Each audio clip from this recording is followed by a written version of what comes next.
ہیں, نیکیوں کو بھی لکھا جا رہا, گناہوں کو بھی لکھا جا رہا. یہ کانسیپٹ کے ساتھ مسلمان زندگی گزارتا. پھر ہم دیکھتے ہیں کہ اللہ رسول نے فرمایا کہ دنیا جو ہے ایک مسافر کی طرح گزارو. مومن کیا کرتا؟ مسافر کی طرح. ہم جب سفر پہ جاتے ہیں تو ہم کیا لاکھوں کروڑوں روپے لے کے ساتھ جاتے ہیں, یا بوریا بستر پورا وزن سے وزن بھر کر لے کر جاتے؟ ہم سفر آسان ہونا بول کے کم سے کم جو ہے وزن چیزیں اٹھا کر لے کے جاتے. آسان ہونا بول کے زیادہ پیکنگ نہیں کرتے, تھوڑی پیکنگ کرتے, اس لیے کہ بھائی سفر ہارڈ نہیں ہو جانا. پورا بورا بستر کے ساتھ ہم نہیں جاتے, ہلکا سفر ہونے کے لیے تھوڑے سے سامان رکھ کے جاتے. تو یہ زندگی کا سفر مسافر کی طرح گزارو. اور ایک درخت کے نیچے ہم سوئے ہوئے ہیں, اٹھتے ہی فوری جو ہے ہم کو جانا ہے, اس کیفیت کے ساتھ ہم کو زندگی گزارنا ہے. تو اللہ تعالیٰ جو ہے انسانوں کو عیش پرستی سے, دنیا پرستی سے, نفس پرستی سے بچا کر جو ہے اللہ پرستی, خدا پرستی کی طرف لانا چاہ رہا. اس آیت کے حوالے سے ہم دیکھتے ہیں کہ اکثر یہ سوال آتا ہے غیر مسلموں کے بارے میں, غیر مسلم کے تعلق سے بھی ہم کر سکتے ہیں, اور مسلمانوں کے ذہنوں میں بھی یہ آتا ہے کہ ہر انسان کی کچھ خواہشات ہوتی ہیں. کچھ خواہشات ہوتی ہیں. کیا خواہشات ہوتی؟ کہ ہر انسان چاہتا ہے کہ وہ ہمیشہ زندہ رہے. یہ خواہش ہے انسان کی, ہمیشہ زندہ رہنا چاہتا. ہر انسان کیا چاہتا؟ کہ وہ جوان رہنا چاہتا, وہ جوان رہنا چاہتا. اور ہر انسان چاہتا کہ وہ جو چاہے اس کو مل جانا, جو چاہے مل جانا. ہر انسان کی خواہش. وہ خواہشات کی وجہ سے جو انسان کیا کر رہا؟ زندہ رہنے کے لیے اچھی غذاؤں کا پیدا کر رہا. ہر خواہش پوری ہونے کے لیے آج ریموٹ سسٹم نکالا انہیں. اب ریموٹ کیوں نکالا انہیں؟ اس لیے کہ بولتے کام ہو جانا. آج تو پورا الیکٹریکل جو سسٹم ہے ریموٹ سے ہو گیا. آپ موبائل پہ آپ پنکھا بند کر سکتے, اے سی بند کر سکتے, ہر چیز کر سکتے, کیونکہ اس کی خواہش ہے کہ بولتے ہو جانا کام. اور اس کی خواہش کیا رہتی؟ ہمیشہ خوبصورت رہنا. کوئی بھی بدصورت رہنا نہیں چاہتا. اور عورت کیا خواہش رہتی؟ کہ جو بھی اس کو نعمتیں ملی ہو کبھی نہیں چھیننا, ہمیشہ اس کے پاس رہنا. یہ خواہشات ہر انسان کی رہتی.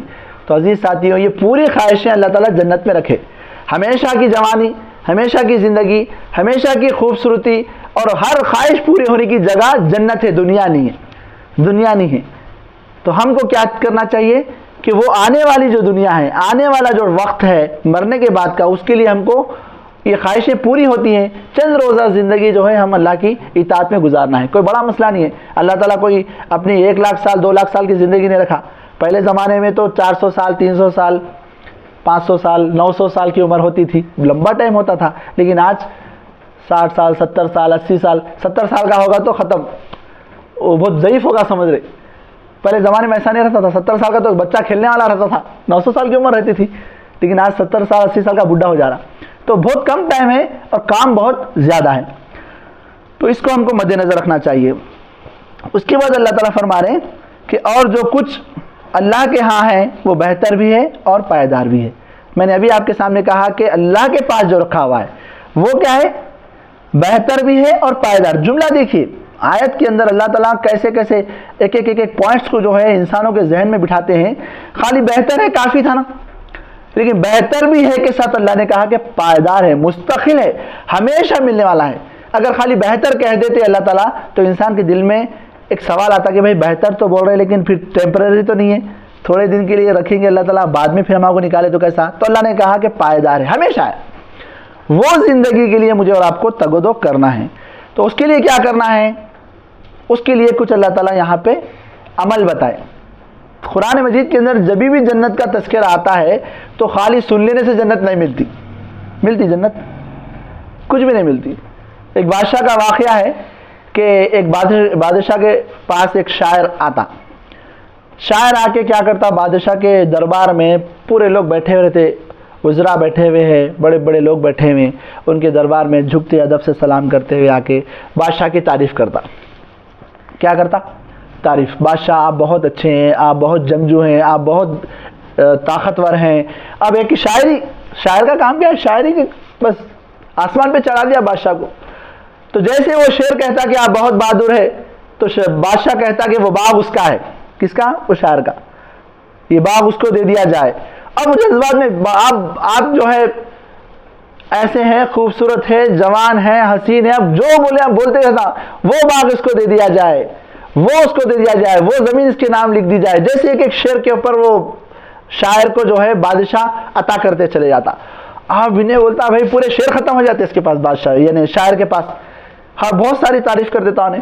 اب خوشی خوشی جو ہے شام میں جو ہے گھر پہ جاتا، جا کے بیوی بولتا کہ آج میں کامیاب ہو گیا کہ بادشاہ جو ہے میرے کو اتنے باغات، اتنے جو ہے درختیں، اتنے دریائیں، اتنا سونا، اتنا چاندی میرے نام پہ کر دیا، اب صبح جا کے لینا ہے.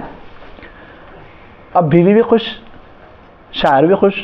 رات بھر نیند نہیں آتی شاعر کو، صبح لینا ہے، پورے پیپر لینا ہے، جا کے ڈاکومنٹس لینا ہے. اب صبح دربار میں پھر جاتا، سلام کرتے، بادشاہ سلامت، کہاں ہے میرے وہ باغات وغیرہ؟ کون سے باغات؟ کس کی بات کر رہے ہیں آپ؟ ہاں کل تو آپ نے یہ چیزیں میرے نام پہ رکھا تھا. تو ایسا تو تم نے کیا کیا تھا جس کی وجہ سے میں رکھا تھا؟ تو میں ایسی آپ کی تعریف کر رہا تھا، تو جو ہے آپ باغات لکھ رہے تھے، باغات دے رہے تھے. تو اس نے کہا، اے نادان شاعر، تو نے میری تعریف کی اور میرے کان کو خوشی ہوئی، سن کر خوشی ہوئی، میں بھی تیرے کو خوش کرتا گیا. تو تعریف کرا، میں بھی تیرے کو کیا کرا، یہ دیا، خوش ہو گیا. تو بدلا برابر. کہ باغات ملنے کے لیے محنت کرنا پڑتا، اسٹرگل کرنا پڑتا، میرے ساتھ رہنا پڑتا، جنگوں کے اندر شریک ہونا پڑتا، زخمیں کھانا پڑتا، اس کے بعد باغات ملتے. تو وہ نا امید ہو کے چلے جاتا. اور ہم اسی شاعر کی طرح نادان ہیں کہ ہم صرف اللہ کی تعریف کر رہے ہیں، کبریائی بیان کر رہے ہیں، عمل کچھ بھی نہیں کر رہے ہیں، نہ اس کے دین کی تبلیغ کر رہے ہیں، نہ اس شاعر نادان ہیں میں اور آپ جو کوئی کام نہیں کر رہے ہیں اور سمجھ رہے کہ اللہ خوش ہوتا. اتنے مرتبہ ذکر کر لیے تو جنت مل گئی، اتنے مرتبہ یہ پڑھ لیے تو جو ہے ہم جہنم سے نجات مل گئی. صرف تسبیحات پڑھتے جا رہے ہیں اور یہ سمجھ رہے ہیں کہ اللہ تعالیٰ ہم کو اتنی عالی شان جنت دے دے گا. نہیں دے گا بھائی، نہیں دے گا. آسان نہیں ہے جنت. اگر اتنی آسان ہوتی تو اللہ کے رسول پتھر نہیں کھاتے تھے، شہید نہیں ہوتے تھے صحابہ. پیغمبروں کو شہید کیا گیا، مارا گیا، پیٹا گیا. کیوں؟ دین کا کام کرنے کی وجہ سے. اتنی آسان رہتی تھی تو اکیلے میں کمرے میں بیٹھ کے وظیفے پڑھتے تھے اللہ کے رسول. صحابہ کو بولتے تھے کچھ بھی نہیں، اللہ اللہ پڑھتے جاؤ جنت مل جائے گی. اتنی آسان نہیں ہے. قرآن میں بے توق انداز میں کہا گیا سورہ عنکبوت میں کہ کیا تم لوگوں نے یہ سمجھ رکھا ہے کہ جنت یوں ہی مل جائے گی؟ تمہیں آزمایا نہ جائے گا، ضرور آزمایا جائے گا.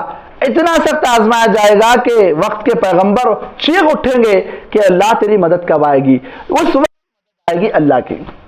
تو ہم سمجھ رہے ہیں کہ خالی وظیفے پڑھنے سے، تسبیح پڑھنے سے جنت ملے گی. تو ہم وہ نادان شاعر کی طرح ہے جو دن میں خوب سنا دیے شاعر اور باغات لکھ لیے. نہیں ہوتا ایسا. تو اس کے بعد اللہ تعالیٰ فرما رہے ہیں کہ وہ ان لوگوں کے لیے ہے جو ایمان لائے ہیں اور اپنے رب پر بھروسہ کرتے ہیں. دیکھیے اب پریکٹیکل بات آ رہی. محض دنیا کی چند روزہ زندگی ہے اور آخرت کی زندگی کیا ہے؟ ہمیشہ کی بھی ہے اور بہتر اور پائیدار ہے. اللہ تعالیٰ کہا اس کے بعد کن لوگوں کے لیے ہے؟ اب ہم سب یہاں پر مخاطب ہے. ہم جتنے لوگ سن رہے ہیں، بولنے والا سب سے پہلے یعنی اس کا مخاطب ہے اللہ کی آیات کا. اور آپ لوگ بھی جو ہے اس کے اندر آ جاتے ہیں کہ عمل کرنا ضروری ہے. کیا ہے؟ اللہ تعالیٰ فرما رہے ہیں کہ وہ ان لوگوں کے لیے ہیں، میں اور آپ اگر اس پر عمل کریں تو ہم کو ملنے والی ہے جنت. کیا ہے؟ وہ ان لوگوں کے لیے ہے جو ایمان لائے ہیں اور اپنے رب پر بھروسہ کرتے ہیں. اب دیکھیے کیسے کانٹیکس میں یہ بات کہی جا رہی، کیسے حالات میں یہ بات کہی جا رہی کہ صحابہ کو ستایا جا رہا، مارا جا رہا، ان کی دولتوں پر حملہ کیا جا رہا، ان کی وراثتوں کو قبضہ کیا جا رہا، ہر قسم سے غریب غربا صحابہ کو جو ہے ریتوں پر لٹایا جا رہا، آگ میں جو ہے جھونکا جا رہا، کنڈے مارے جا رہے. ویسے حالات میں اللہ فرما رہے کہ بہتر اور پائیدار ہمیشہ کی زندگی کن کے لیے ہے؟ ایمان لاتے ہیں اور اللہ پر بھروسہ کرتے ہیں. توکل اللہ. مشکلات اور مصائب میں اللہ پر بھروسہ کرنا. نا امید نہیں ہوتا مومن. اسی لیے نا امیدی کو کفر کہا گیا ہے. نا امیدی مسلمان نہیں ہو سکتا. نہیں بھائی میں اس ملا کیا، اتنے لوگوں کو چھوڑ کر اللہ تعالیٰ میرے اوپر ظلم کر رہے، زیادتی کر رہے. بلکہ مومن تو اس معاملے میں دو پہلو ہوتے ہیں. یا تو وہ سمجھتا ہے کہ کیا مجھ سے گناہ ہو رہے ہیں، خطا ہو رہے ہیں، اللہ کو میں ناراض تو نہیں کر رہا ہوں، یہ پریشانیاں آ رہے ہیں. جب اپنا جائزہ لیتا ہے، اپنا احتساب کرتا ہے تو اسے جب یقین ہو جاتا ہے کہ نہیں میں نیک اور صالح کام کر رہا ہوں، اس کے بعد انہیں اطمینان حاصل کر لیتا کہ نہیں بھائی میرے کو اللہ کی طرف سے آزمائش آ رہی اور جو ہے میرے اوپر خاص اللہ کی نظر ہے. آپ کے اگر 4 بچے ہیں تو جو بچے پہ آپ زیادہ بھروسہ کرتے اس کو ہارڈ کام لگاتے، آپ اس کو زیادہ آپ. جو بچہ ہولا شولا رہتا، جو بچہ نادان رہتا، جو بچہ جو ہے آپ کی نہیں سنتا، اس کو آپ نظر انداز کر دیتے، اس کو بڑی ذمہ داری نہیں دیتے. لیکن جو بچہ آپ کی سنتا ہے تو اس کو گھر کی چابی دیتے ہیں، بیٹا میں جا رہا ہوں، آپ گھر کی حفاظت کرو، دکان کی حفاظت کرو، یہ کام آپ کرو، بیٹا یہ پیسے رکھو، آپ زیادہ کام اس کو لگا